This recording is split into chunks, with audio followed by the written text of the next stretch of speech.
কখনো গন্ধরাজকে বলি না বেলি ফুল হও, বেলি ফুলকে কখনো বলি না গন্ধরাজ হও, তাহলে আমরা একটি মানুষকে কেন তার মতো করেই গ্রহণ করব না? আমাদের শিল্পী সত্তা সবসময় উড়ে উড়ে কখনো চলে যাবে সত্যজিতের বাড়িতে, ওনাদের স্মৃতি ওনাদের সত্তা উড়ে উড়ে চলে আসবে এইখানে। আমি তো শিল্পী মানুষ, অন্তত হওয়ার চেষ্টা করছি, তো যেখানেই শিল্পচর্চা রয়েছে সেখানে তো আমি যাবই। আর এখানে যেখানে এত সুন্দর আয়োজন, যাদের কথা শুনে যারা আমাদের পথিকৃৎ, যাদের স্পিরিট ক্যারি করেই কিন্তু আমরা একের পর এক আন্দোলন জয় করছি, নিজের জীবনেও ছোট ছোট বিষয়গুলো কিন্তু ওনাদের লেখা পড়েই অথবা ওনাদের জীবন দর্শনই কিন্তু আমাদেরকে এগিয়ে নিয়ে যাচ্ছে।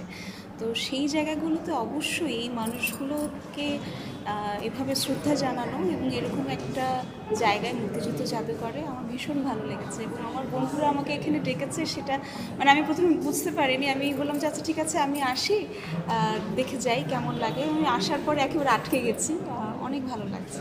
ওদিকে যেমন আমাদের প্রীতিলতা আছে, এদিকে আমাদের নজরুল আছে, এছাড়াও আরও অনেক গুণী ব্যক্তিত্ব আছে যাদের চিত্রকর্ম দিয়ে আসলে সাজানো হয়েছে। কেমন দেখলেন আসলে অনেকদিন পর একসাথে? খুবই ভালো লাগলো, কারণ আমার পড়াশোনাটা তো চারুকলায়।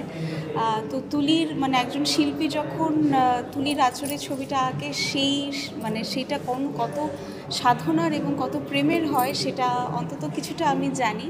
তো সেই প্রেম এবং শ্রদ্ধার প্রত্যেকটা ছোঁয়া প্রত্যেকটা ক্যানভাসে দেখতে পাচ্ছি। এবং আমরা যাদেরকে বারবার বলছি, আমাদের নজরুল আছেন, প্রীতিলতা আছেন, বাঘাযতীন আছেন, অনেক সুভাষচন্দ্র বোস আছেন। তো আমরা আসলে যাদের কথা শুনে এত দূর এখনও স্বপ্ন দেখি যে পৃথিবীটা সুন্দর হবে, পৃথিবীটা সকলের হবে, তো যারা সাম্যের কথা বলেছেন, বিশেষ করে নজরুল তো সাম্যের কথা বলেছেন, তো আমরা তো সাম্যের কথা বলতে চাই। আমরা চাই একটি পৃথিবীতে সবাই থাকবে তাদের নিজস্ব ভালোবাসা নিয়ে।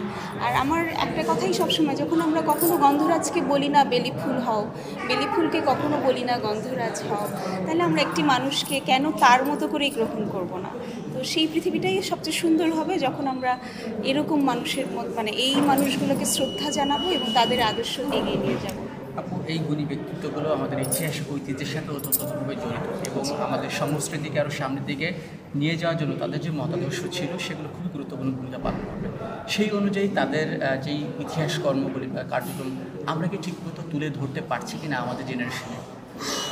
ভাইয়া, এটা আসলে আমি সবসময় বলি ব্যক্তিগত পর্যায়ে আগে চর্চাটা খুব জরুরি, পারিবারিক পর্যায়ে খুব জরুরি, স্কুলে খুব জরুরি, তারপরে কিন্তু সেটা বিভিন্নভাবে রাষ্ট্রের বিভিন্ন জায়গায় প্রতিফলিত হবে।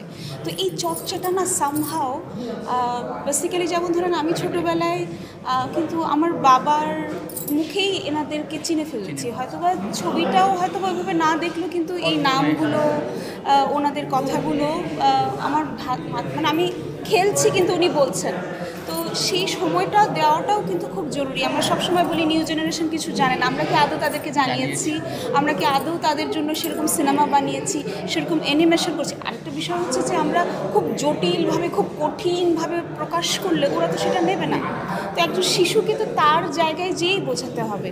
সো এই মানুষগুলোর আদর্শ তাদেরকে চেনাতে হলে আমাদেরকে অবশ্যই সময় উপযোগীভাবেই তাদেরকে চিত্রকলা হোক, সেটা থিয়েটার হোক, সেটা নৃত্য হোক, সেটা সঙ্গীত হোক, সেটা কবিতা হোক, সেটা সিনেমা হোক, সব কিছুই আসলে তাদের কথাটা ভাবাটা খুব জরুরি। আমরা আমাদের মতো করে না ভেবে সময়ের সাথে যাতে এগিয়ে যেতে পারি। ভারতের স্বাধীনতা হয়তো বা বৈরিতা চলছে, মনস্তাত্ত্বিক বৈরিতা আমাদের বলতে, কিন্তু সংস্কৃতির দিক থেকে অনেকটাই আমরা এক এবং ওতপ্রোতভাবে জড়িত। সেক্ষেত্রে এই ধরনের প্রোগ্রামগুলো কি কোনো জায়গা থেকে রাষ্ট্রীয়ভাবে হস্তক্ষেপ হয় কিনা, বা কি মনে হয় আসলে কোনো বাধাগ্রস্ত হবে কিনা সামনের দিনগুলোতে, বা এগুলো আর হওয়া উচিত কিনা এই প্রোগ্রামগুলো বেশি? আমি তো সামনের কথা বলবো সবসময়। আমি সবসময় জেনে এসেছি যে সংস্কৃতিতে, খেলাধুলায়, কবিতায়, গানে কোনো বর্ডার থাকে না, সেটা সকলের, পৃথিবীর সকলের। এবং আমরা এই যে যারা আমরা বর্ডার সৃষ্টি করি, তারা কিন্তু আসলে শিল্পীদেরকে বেঁধে রাখতে পারে না। আমাদের শিল্পী সত্তা সবসময় উড়ে উড়ে কখনো চলে যাবে সত্যজিতের বাড়িতে, ওনাদের স্মৃতি ওনাদের সত্তা উড়ে উড়ে চলে আসবে এইখানে। সো আসলে শিল্পীর মন কখনো কেউ বেঁধে রাখতে পারবে না, এবং সেটা বাধাটা করাটা আসলে এক ধরনের বোকামিই বটে। সো পৃথিবীকে এগিয়ে নিয়ে যেতে হলে, পৃথিবীতে শান্তি প্রতিষ্ঠা করতে হলে শিল্পের চর্চা, সংস্কৃতির চর্চা কোনো মতেই বাধা সৃষ্টি করা যাবে না। শেষ করবেন আপনার ব্যস্ততা নিয়ে, কী কী কাজ চলছে যদিও আজকে পেয়ে গিয়েছি, এবং নতুন দায়িত্ব নেওয়ার পরে সেই দায়িত্বটুকু কতটুকু পালন করতে পারছেন এবং স্বতঃস্ফূর্তভাবে চাপ অনুভব করছেন কিনা সব মিলিয়ে। না, আমি চাপ অনুভব করি না, আমি দায়িত্ব অনুভব করি এবং দায়িত্বটা আমি চেষ্টা করি। আমি বারবার বলেছি যে আমি চলচ্চিত্র প্রেমী, আমি চলচ্চিত্র বোদ্ধা নই। আমি একেবারেই ছাত্রী এবং সারা জীবন ছাত্রী থাকতে চাই। আমি সিনেমা দেখি, কিন্তু সেটা আমি বিচার করি না, সেটা আমি আমার জ্ঞানে যতটুকু হয় আমি আমার মতামতটুকু দেই।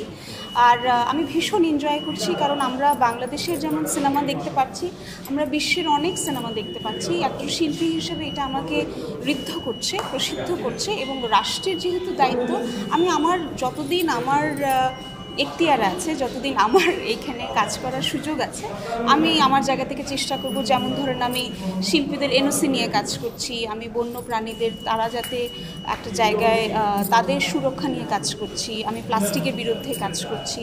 সো আমি চেষ্টা করছি এবং অবশ্যই প্রতিবন্ধীদের নিয়ে কাজ করছি।